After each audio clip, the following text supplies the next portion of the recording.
بسم الله الرحمن الرحيم الحمد لله رب العالمين والصلاة والسلام على أشرف الأنبياء والمرسلين وعلى آله وأصحابه أجمعين اللهم زدنا علما وإيمانا وتسليما.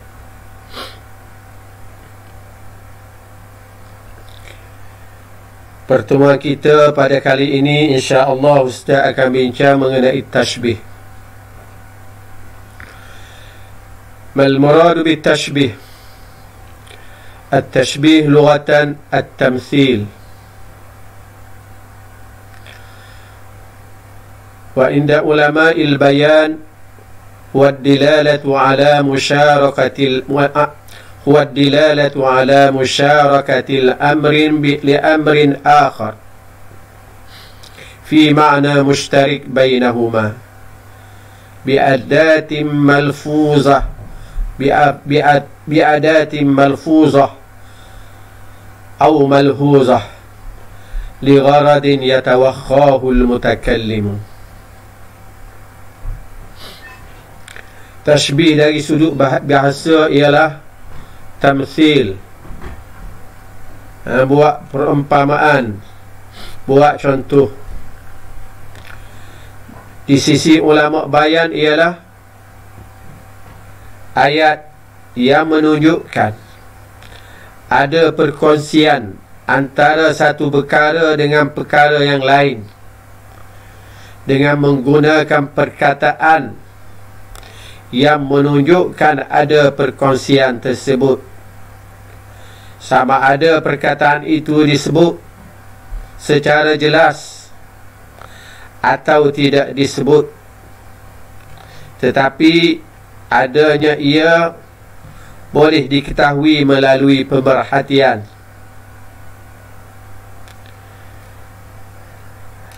Ayat ini dibawa datang dengan tujuan tertentu yang diniatkan oleh mutakallim. Ada tujuan, ada niatnya. Ini dinamakan tashbih.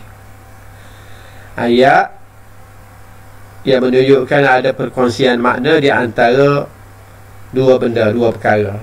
Dan dalam ayat itu ada adat tashbih ataupun perkataan yang menunjukkan ada perkongsian. Sama ada adat tashbih itu disebut secara jelas atau tidak disebut, tetapi diketahui adanya adat tashbih itu melalui pemerhatian. Dan ayat tashbih ini mesti ada tujuan. Ada tujuan yang diucapkan oleh orang yang penuturnya. Tujuan itu penutur itu saja yang tahu. Penutur itu yang mengetahui apa tujuannya.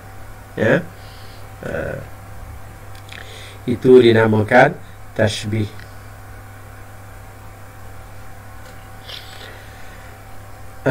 Kita tengok anasirut tashbih. Anasir ni ciri-ciri tashbih. Apa dia ciri asas dia? Ciri dia apa dia? Anasirut tashbih ada 5 ya. Pertama musyabbah. Musyabbah. Yang keduanya musyabbah bih. Yang ketiga wajhus syabah. Musyabbah ni benda pertama. Al-muradu benda pertama yang kita sebut. Musyabbah bi benda yang kedua yang kita nak samakan benda pertama dengan benda yang kedua itu. Al-muradu bil musyabbah bi amr sani. Benda pertama yang kita nak samakan dengan benda yang kedua. Yang ketiga wajhus syabah, bentuk persamaan. Dia mesti ada bentuk persamaan di antara benda pertama dan benda kedua, ataupun makna mushtarik, makna yang dikongsi bersama di antara musyabbah dan musyabbah bi. Yang ketiga adat tashbih, perkataan yang menunjukkan adanya tashbih.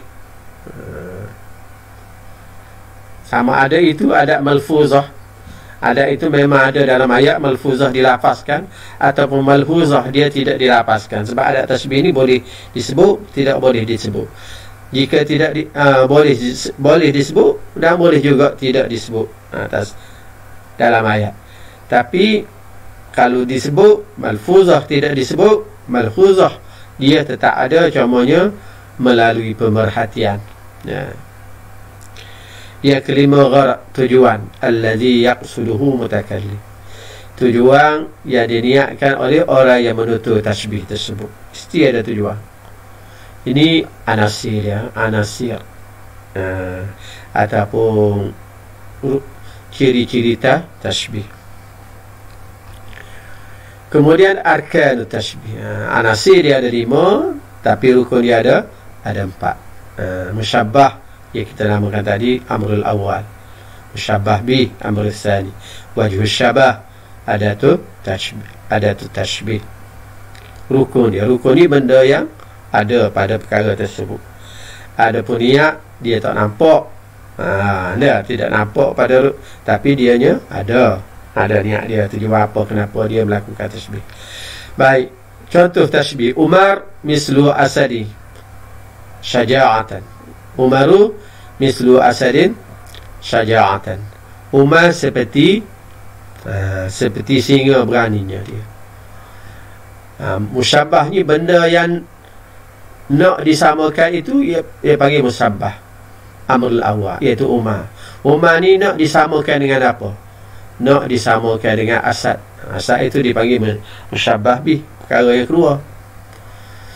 Baik, persamaannya dari sudut mana? Wajah syabah itu, wajah persamaannya dari sudut mana?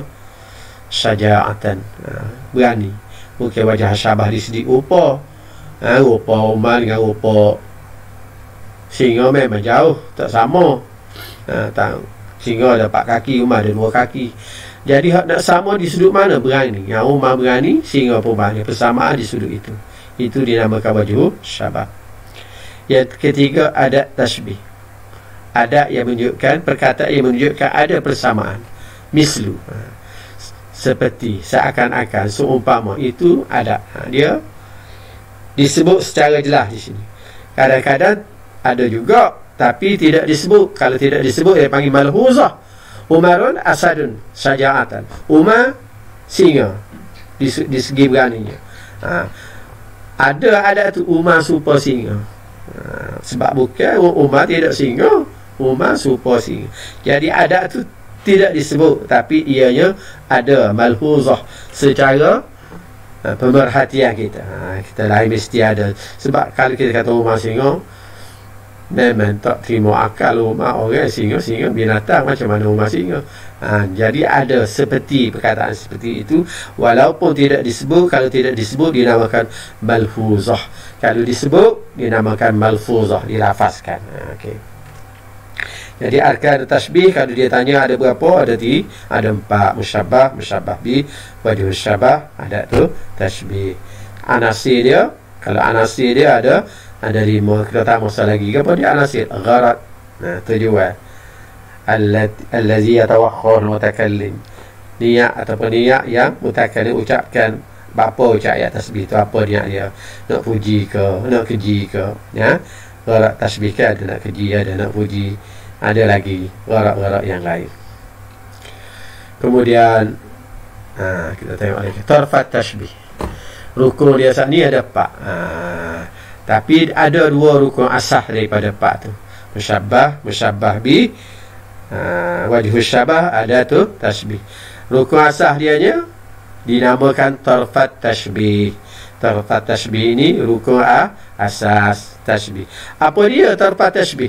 Tarfat tasbih ialah musyabbah dan musyabbah bi. Tarfat tasbih huwa musyabbah dan musyabbah bi. Adapun adat tasbih dan wajhus syabah, dia tidak dinamakan tarfat tasbih.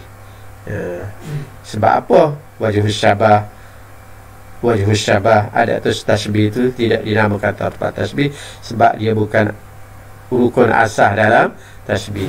Kalau disebut pun tak apa, tidak disebut pun tak apa. Adapun tarfat tasbih ini rukun asas, mesti ada lagu-lagu mana pun. Baik, Kalau dia tanya limadza summiya musyabbah wal musyabbah bih tarfat tashbih, kenapa dinamakan musyabbah dan musyabbah bih itu sebagai tarfat tashbih? Jawapannya lianna kulla wahidin minhuma yakunu aslan wa umdatan wa tarfan asasiyan fi qadiyah tashbih. Kerana dia dinamakan tarfat tashbih kerana setiap satu daripada keduanya menjadi asas dan menjadi tonjok, menjadi tiang tonggak, menjadi tonggak kepada adanya tashbih. Wa tarfan asasiyan, dia merupakan asas dan tonggak dan perkara asas dalam fi qadiyah tashbih, dalam kis tashbih ini. Di mana jika tidak ada salah satu daripada keduanya, tak ada memang tak jadi tashbih, tak ada kedua-dua memang tak tashbih lah. Kalau tak ada satu pun sudah tidak dianggap tashbih. Tapi jika tidak ada tashbih, jika tidak ada wajhul syabah, dia tetap lagi menjadi tashbih. Sebab itulah musyabbah dan musyabbah bi ini dinamakan tarfat tashbih, tonggak asas, ataupun asal kepada tashbih. Baik, khasaisu tarfat tashbih, keistimewaan tarfat tashbih. Apa keistimewaan dia? Benda asas. Khasais ni keistimewaan bagi musyabbah dan musyabbah bih. Apa dia kalau dia tanya? Khasaisu dianya la yajuzu hasfihima mutlaqan. Khasais tarfat tashbih ni khasais syabah-syabah bih ini, tarfat tashbih syabah-syabah ini ialah la yajuzu hazfuhuma mutlaqan, tidak harus buang kedua-duanya semata-mata.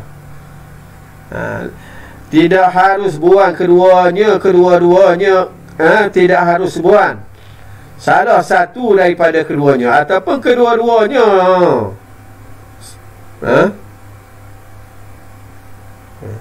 Mutlaqan maknanya lagu-lagu mana pun tidak boleh buang musyabbah dan musyabbah bih. Itu khasais dia. Adapun ada tasbih dan wajh syabah boleh buang. Bapa tak boleh buang? La yajuzu hasfuhuma mutlaqan lianna law huzifat musyabbah, kerana kalau kita buang musyabbah la tahawwala tashbih ila isti'arah tasrihiyah. Buat saja musyabbah, tasbih itu akan bertukar jadi isti'arah makniyah, isti'arah tasbihiyah. Kalau kita buat musyabbah pula, lau huzifat musyabbah bih, buat musyabbah bih. Kalau buat musyabbah bih boleh buat, tapi kena ganti lazim dia, perkara yang menunjukkan musyabbah bih itu. Apabila diganti dengan lazim dia, maka bertukarlah pula dia jadi isti'arah tasrihiyah. Tasbih, kalau buat tasbih jadi isti'arah, buat musyabbah jadi isti'arah tasrihiyah. Kalau buat musyabbah bih dan diganti tempatnya perkataan yang menunjukkan musyabbah bih tersebut itu, wa taruratu rikat lazimah min lawazimih la tahwala tasbih ila isti'arah makaniyah bukan tasrihiyah. Betul, dia akan jadi kepada isti'arah makaniyah. Begitu tak? Okey. Silap tu dia bukan isti'arah tasrihiyah dah, isti'arah makaniyah. Walau bagaimanapun musyabbah itu kita boleh buang jika diketahui lil ilmi. Kita tahu musyabbah tu apa dia, maka boleh buang kalau ditahu. Kalau tak boleh nak buatnya, tak ada tiga mana. Tiga kita tak tahu musyabbah. Musyabbah ni kalau kita buat dia jadi tak ada dan tak tahu musyabbah yang dibuat itu, maka tak boleh buat. Tapi jika musyabbah tu kita buat dan kita tahu musyabbah tu apa dan kita buat, tak apa. Tak ada dalil yang menunjukkan dia dibuat. Tak. Ya juzu hasbul musyabbah lil ilmi bi, harus buat musyabbah kalau kita tahu, kita kenal musyabbah yang dibuat itu. Tak ada dalil yang menunjukkannya. Okey, contoh hazfu musyabbah lil ilmi bi, kita buat musyabbah kerana kita tahu tak lil ilmi bi. Musyabbah yang dibuat itu. Contohnya firman Allah Subhanahu wa taala, summun bukmun umyun fahum la yarji'un. Apa ni, pekak, tuli, pekak, buta, mereka tidak boleh kembali lagi kepada kembarannya. Maka sesungguhnya mereka tak boleh lagi kembali kepada kebenaran. Summun, bukmun, umyun, semung, pekak, tak dengar, pekak, bukmun, tak boleh nak kecek bukmun dah. Tuli, pekak, tuli, pekak, buta. Ada 3 sifat ni habis. Memang tak boleh terima maklumat lah. Kita boleh terima maklumat melalui pemerhatian, boleh terima maklumat melalui pendengaran, dan kita boleh sampai maklumat melalui ucapan. Nak dengar tak boleh, nak rayak tak boleh, nak tengok tak nampak. Nak dengar tak boleh, tak dengar. Nak rayak tak boleh, nak tengok tak nampak. Habis. Fahum la yarji'un, mereka itu tak boleh kembali lagi kepada kebenaran. Baik. Ada musyabbah yang dibuat di sini. Musyabbah ialah munafikun. Orang munafik, al-munafikun kasummi, seperti orang pekak, orang tuli, orang buta. Mereka tak boleh jadi kembali kepada kebenaran. Kita tahu mana orang munafik sebab ayat sebelum ni. Kita tentang orang munafik, cerita. Mari summun bukmun umyun fahum la yarji'un. Jadi musyabbah di sini kata mahzuf. Mana musyabbahnya? Al-munafiqun. Semua musyabbah bi. Mana al-munafiqun, orang munafik seperti orang pekak, seperti orang tuli, seperti orang buta. Mereka tak boleh kembali lagi kepada kebenaran. Kita royak apa pun dia tak terima dah. Tak dia nak terima kan maklumat yang dia beri, tak terima orang munafik. Musyabbah dia hazah mahzuf dalla alaihi siyaqul kalam sabiqah, menunjukkan musyabbah yang dibuat itu struktur ayat yang sebelum ini, ayat-ayat sebelum ini yang menunjukkannya. Begitu juga seperti qaulu Umran bin Hattan yukhatibu Hajjaj. Umran bin Hattan ni dia tuju ucapan ini kepada Hajjaj. Hajjaj al-Thaqafi dah, apa ni, panglima Arab, perang Arab ya, yang masyhur dengan keganasan dia. Dia kata ke mana? Dia kata ke Hajjaj, asaduna alayya wa fil hurubi na'amatan. Singa ke atas saya, tapi dalam perang na'amatan, supaya burung kasawari. Mu ni singa ke atas aku, mu ni singa ke atas aku, tapi dalam perang penakut apa? Supaya burung kasawari. Burung tu ni penakut, pak kira lagi, nampak orang tu lagi. Begitulah dengan Hajjaj ni. Kalau dalam perang penakut apa lagi, tidak berani. Tapi dengan aku ni buat berani lah, supaya singa. Asaduna alayya, singa ke atas saya. Takdir dia anta ka asadin alayya, mu ni bekim nak dengan aku supaya singa. Tapi dalam perang mu penakut apa? Penakut apa? Supaya burung unta, burung kasawari. Fatkha tanfiru min safiris saqir, min safiris safir. Fatkha ni ada 2 makna ya. Ada satu makna burung helai ya, patah sayap tak dia terbang. Yang kedua burung latina. Dia kata mu ni supaya burung latina tanfir ataupun melihat patah sayap, lari daripada kicauan burung hak paling menakut. Dengan apa?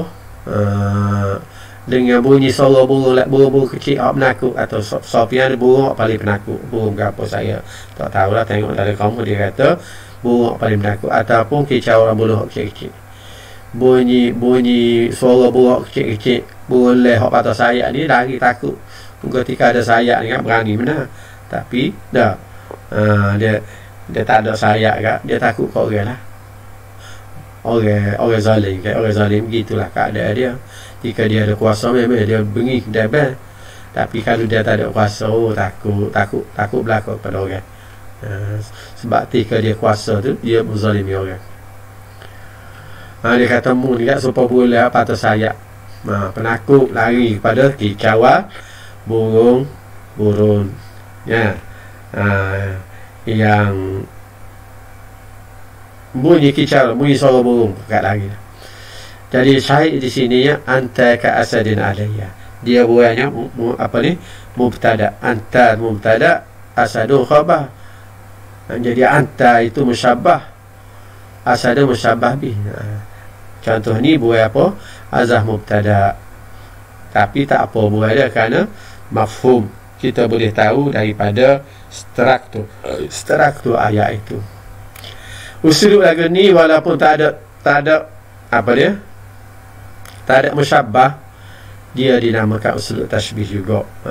Bukan dinamakan usulul isti'arah. Kita tahu isti'arah ni tashbih yang dibuat musyabbah ataupun musyabbah bih. Hak ni dia tidak buat, cuma tak sebut. Apabila tak sebut, kerana tahu dah. Hak tak bolehnya buat. Ni tidak sebut ya. Dia asal dia ada, tapi wala tak sebut seolah-olah buat jugalah. Tapi sebenarnya dia tidak buat, dia ada.